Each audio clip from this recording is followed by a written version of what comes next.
So what's up, YouTube? Welcome back to the JeffMan316 Cousin YouTube channel. I'm your host, as always, JeffMan316, your pop culture reporter. And in this video, with a heavy and reluctant heart, I have to tell you that I think this is going to be my last review video, if not my last video on YouTube.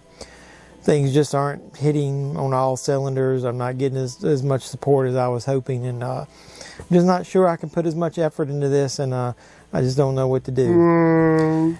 April Fools. I love doing this stuff. I don't care whether one person watches it or whether a million people watch it. I'm going to keep pumping out videos. And in this video, to go along with the joke I just pulled on you, we're going to review the 1986 slasher. Is it a slasher?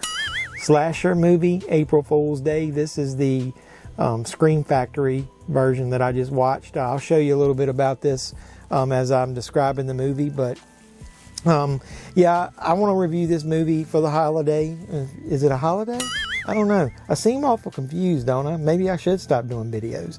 Nah. So either way, before I get into the review, like, comment, subscribe, share, do all the normal YouTube stuff. Hit the notification bell on your way out the door. You'll know when I post new videos. So let's get into this review of the 1986 horror film, April Fool's Day. Let's go.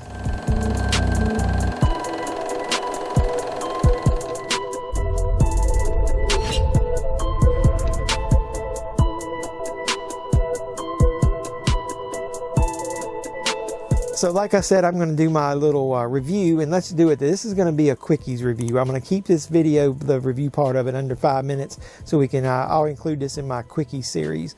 So we're going to talk about the 1986 slasher, or at least horror film, whatever you want to call it, April Fool's Day, in this review. So I'll go ahead and let you know that the film was produced by Frank Mancuso Jr., who I thought was going to immediately take this movie and take it to another level, because he produced the Friday the 13th films. And you got to remember, this is the 80s, so everybody was coming off the heels of at least 2 to 3 Friday the 13th films at this point. And I think they really, just like me, everybody went into this movie thinking this could be the next great slasher, because you had Friday the 13th, you had Halloween, and then this is sort of a holiday, April Fool's Day, or at least a special day.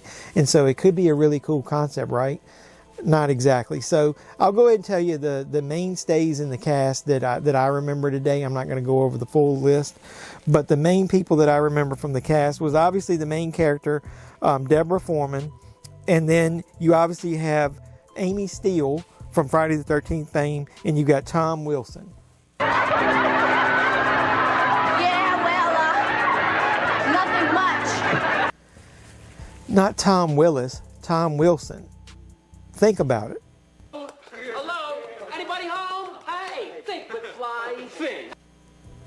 Yeah, he played Biff and Griff and Mad Dog Tannen in the Back to the Future films. So you got, just think about those two actors. You got Tom Wilson from Back to the Future fame, came out in like 1985, so he was coming off the heels of that big success.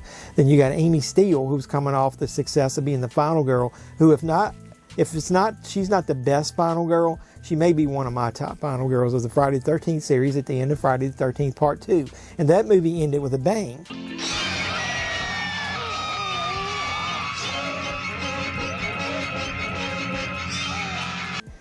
So you had both of those characters, to me, who should take this film and elevate it to the next level. It just didn't happen. So back in 1986, I remember watching it, and I was like hugely disappointed, because I was thinking I was going to go in there watching the next great slasher. So let me go ahead and tell you the synopsis of the film, really short and sweet, off of Internet Movie Database. 9 college students staying at a friend's remote island mansion begin to fall victim to an unseen murderer over the April Fool's Day weekend. But nothing is as it seems. Cool concept, right? It is a cool concept, but I think they just didn't do enough with it. Plus, this movie's got a twist ending. La la la la la la la la la la la. I am not listening to Jeffrey, but he's still talking.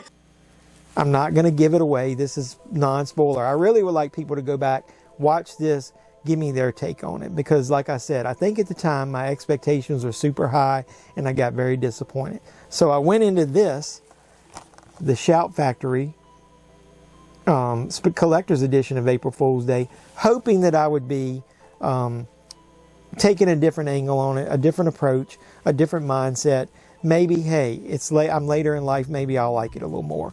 So let me go ahead and I'll just show you the cover real quick. Number one, I'm a little disappointed at the cover because it's stinking like Barbie dolls, like Barbie and Ken dolls. But I will tell you this, it's got the classic cover that everybody probably remembers on the inside, and as they do with all their releases, you know, you've got a cover that you can flip. There's not a lot of cool classic kills. There's nothing really out of the ordinary. It's all like really putting all of its eggs in the basket of that twist ending, and you probably can almost guess what it is. At the time I didn't, but now I think I would probably really piece this thing together because of the concept, April Fool's Day. They try to even give you some feeling of how the movie's going to go at the beginning when you have the boat scene when they're arguing on the pier. What are you scared? Hey, I said give it a rest. Oh, fuck. What you looking for? We got him. Yeah, did we nail him? So that's the kind of like humor, it's kind of like dark comedy mixed into it or whatever, but like I said, it just didn't click. It didn't have that slasher element. There wasn't enough of the classic slasher element moments from the 80s that I think people were going to enjoy. And I think it's just kind of boring to me. It's not a movie that I think is really rewatchable. It's a really missed opportunity from the 80s. I don't think, like I said, that they did enough with the concept to have such great actors in it from the 80s or whatever. I really think it's wasted opportunities there. This could have been so much more if it had a better script, a more imaginative script. And like I said, I'm not going to go all the way and say it's hot garbage because I do think it's worth a watch if you've never seen it. But I do think, number one, you're going to be disappointed, and number two, you're probably going to be able to piece together what's going on at the end, knowing the concept that the movie is April Fool's Day. So with that being said, I'm just going to give it a right in the middle. It's not great. I think you could find a lot worse, but if you've never seen it, seek this out. I think it'd be good to watch on the holiday, but I don't really think it's not one like Halloween that you're going to watch over and over every holiday season. I don't think it's really worth watching over and over again every April Fool's Day.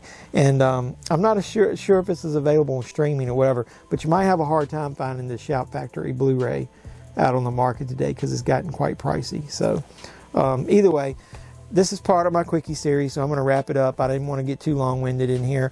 So do me a favor. Like, comment, subscribe, share, do all the normal YouTube stuff. And then on your way out the door, hit the notification bell. You'll be the first to know when I post new videos. Like more movie reviews, like Quickie reviews, because who doesn't like a Quickie?